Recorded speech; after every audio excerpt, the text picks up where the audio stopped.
Good day, everyone. Have you drink water today? Water itself covers most of our planet. By why? What does many people still can get access to clean water?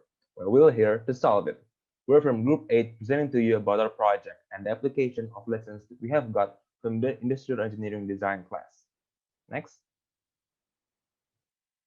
This is our team, the Agris Company, that consists of myself, Fahmi, Kevin, Hafiz, Hanif, and Nawal. Next. Here's our presentation outline from NPD model until conclusion. Next.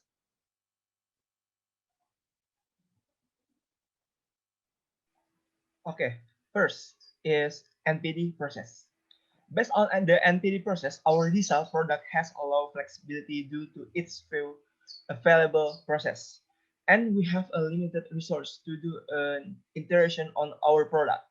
Therefore, we choose the stage gate model for our NPD process. Next.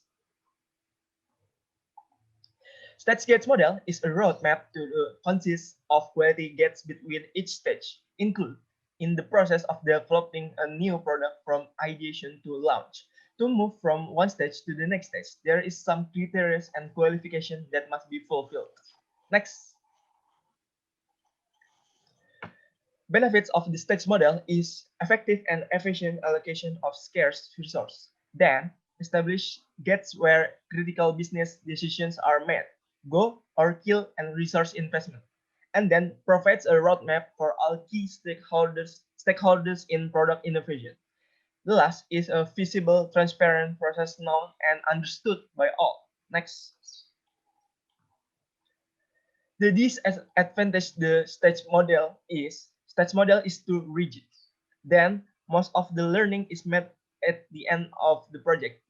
After that, like on the interdependency, and the last steered on the time, not on result. Next.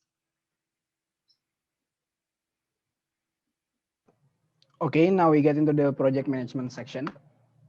The DESALT project is scheduled to last for 222 days and consists of 5 phases, which are the first one is initiation that will last for 56 days, and then second one is planning that will last for 50 days, and then third one is execution phase that will last for 78 days, and then the fourth one is monitoring and controlling phase that will last for 71 days, and then the last phase is closing phase, which lasts for 5 days. And then this is the task that we will do in each phase. The first one is in initiation phase. We will do several tasks that related to the product design, start from problem research until the making of the product architecture. And then the next one is planning phase. There are several tasks such as identify tasks and scheduling, organize team for the project, develop business plan, develop marketing strategy, develop financial projection, prototyping, supplier searching, and plan layout design. And then after going through the planning phase or planning gate, we go into the execution phase, and there are several tasks such as plan construction, supply procurement, manufacturing scale testing, product launching, and marketing execution. And then going through the execution gate, we get into the monitoring and controlling phase. There are monitor sales, control production rate, maintaining plant facilities, monitor distribution network, evaluate supplier performance, evaluate marketing performance, and conduct customer satisfaction survey. And then the last one, going through the monitoring and controlling gate, we get into the closing phase, and there are reporting, project evaluation, and project termination. And then we get into the organizational structure of our company. And then this is the organizational structure of our company. There is me as the Chief Executive Officer or CEO. And then there's Hanif as Financial Manager. There's Kevin as the Manager of Project Manager. There is Faris as the Product Development Manager.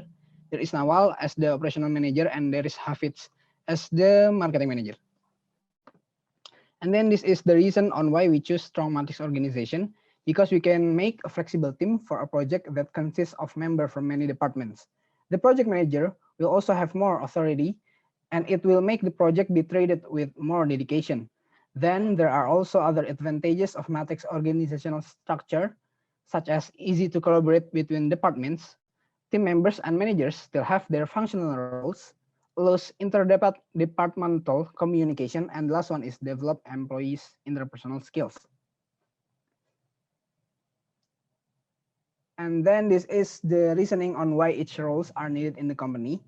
The first one is CEO is needed to lead the team and also needed to maintain a relationship with many stakeholders. And then the second one is operational manager is needed to obtain and maintain software or hardwares that are required, especially for the production.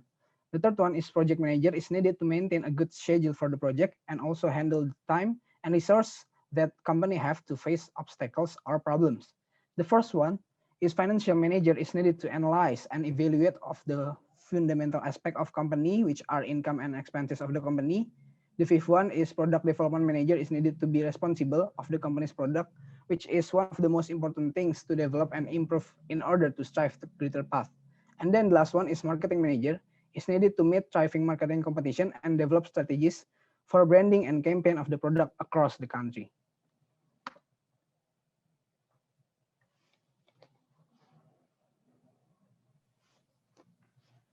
Next, this is the job description for each position in our organization. For the CEO, it's responsible to make high-level decision strategy, develop company culture and vision, work with executive board. And the project manager has responsible to assist in the definition of project scope and objectives involving all relevant stakeholders and ensuring technical feasibility. And for the product development manager, it has responsibility to evaluate and resolve technical feasibility, design optimization, and production issue. Next. For operational manager, it has responsible to gathering and require material to construct company's product, ensuring technical competence throughout the process of developing the product. And for financial manager, it has responsible to providing leadership, direction, and management of the finance and accounting team, managing the process for financial forecasting and budget, and overseeing preparation for financial report. For marketing manager, it has responsible to increasing brand awareness and market share, overseeing branding, advertising, and promotional campaign, evaluating and optimizing marketing and pricing strategy. And the last one is analyzing market trend and preparing forecast. Okay, the next session will be the business model. Next. Okay, first off, here is our value proposition canvas, which indicates how our product creates values that connects the product to the potential customers. Next. We have our business model canvas that includes many aspects in developing a business, starting from key partners, key activities, key resources, cost structures, and many more. Next. Here is the detailed contents on our business model canvas, which starts from key partners, which are suppliers, government, distributors, and then we have key activities, which are disseminations for the villagers and the tourism spots. We have research development for our own product, key resources, which are materials, human resources, and of course, budget. And we have our value propositions, which is the key features of our product, which are seawater filter, easy to use, and a long-term investment for the future. Next. And then we have customer segments, which our targets are villagers around the coast and tourism spots around the coast. Customer relationship, which we will maintain a well customer service and a periodical maintenance check on our products. We have our channels, which are how the product will be sold from e-marketplace, local retailers, and on-the-spot sales. We also have our cost structures, which are our costs from human labor costs, construction, marketing costs, and so on. And of course, our revenue streams, which how will we get our income from the product, which will be from product sales and product rents. Next.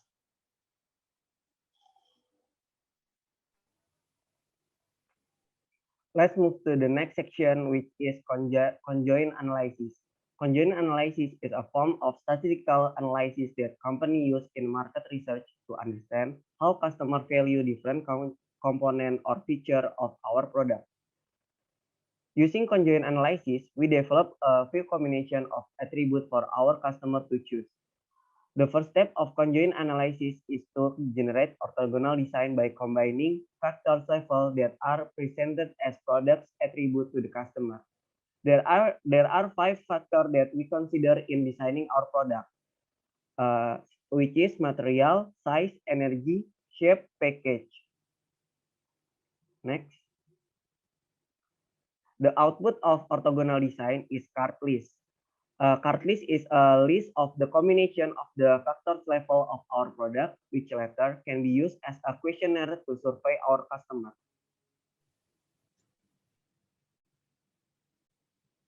Okay, the next part is development and prototyping. So what is DESALT? DESALT is a water container that could desalinate seawater into fresh water by separating salt with the water. It is equipped with solar panel to convert solar energy into electrical as the energy source. And this is the product that we designed. Next. In this slide, we analyze human factors for users' interest and satisfaction. We analyze from cognitive perspective, physical, and environment. From cognitive perspective, there's a button to make us operate the product easier. Our product will give information whether the container is filled with water or not, and when the product is still on and running, it will give the information if there's no more water in the container. This product has a back handle that indicates manual input of water and solar panel that indicates the product should be outdoor. The size of our product is proportional and it has side grip, so it's easy to carry. And then for the handle that's relatively hot, we use rubber material. And from environmental perspective, our product will be put in beach or seaside that generates heat in daylight and will make the user prone to heat fatigue. When placing this product, we have to be cautious with sand or small rocks that could enter the product and be cautious for weather change. And our product has a low level of noise machine. Next.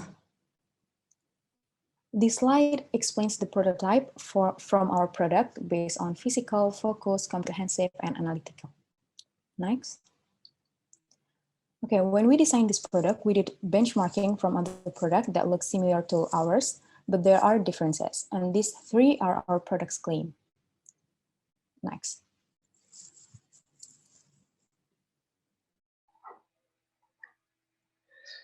Here are the results of our 3D printing process, product DESALT, at the Product Development Laboratory. Next. The next part is financial analysis. Next.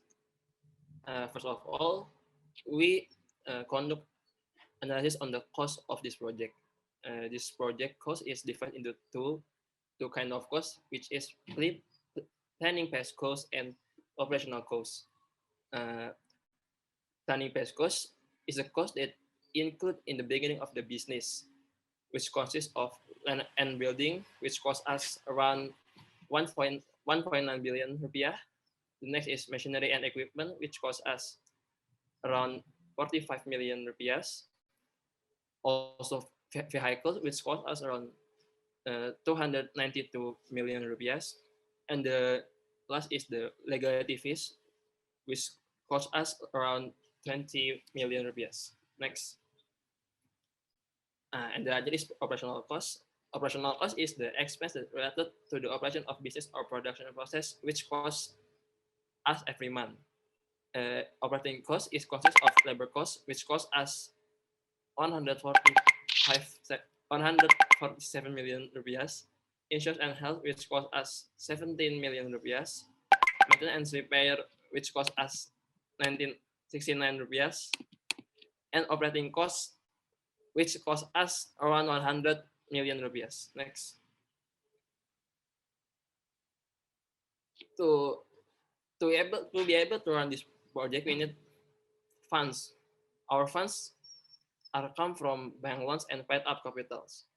The value of capital, 70% come from bank loan, which give us 1.6 billion rupiah, and the 3% is come from paid up capital, which give us 705 million rupiah.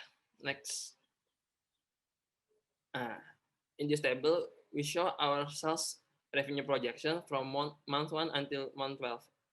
It shows that in the month 12 month, we can get sales up to around 3 billion rupiah. Next. After all of the data that we shows, we conduct the feasibility analysis of this project by analyzing the net present values, yeah, and internal rate of return per year, and also payback period of this project. Our MVP, our project will generate MVP up to 4.2 billion rupiah with the internal rate of return at level of 12.30% per year. And this uh, project has a payback period around 10 months. It can be seen on this data that the NPV value is positive and the internal rate of return obtained surpass the minimum attractive rate of return value, which is 6%. And furthermore, the calculation supported by a short payback period that only needs 10 months to be able to get profit from this project. This calculation proves that the DESALT project is worth doing. Next. Our conclusion is in the making product, our company have analyzed and calculated various aspects based on our knowledge, starting from selecting our organizational structure, creating our timeline with project management, analyzing financial aspect, using NPD to developing our new product form, in the addition to launch, and designing our product based on ergonomic factor. Based on all these aspects, we can conclude that our product is well prepared in some of aspects and still needs some analysis from other aspects such as plan layout and facility design, production system, material handling, and supply chain design. Thank you for your attention. This concludes our presentation. Assalamualaikum warahmatullahi wabarakatuh.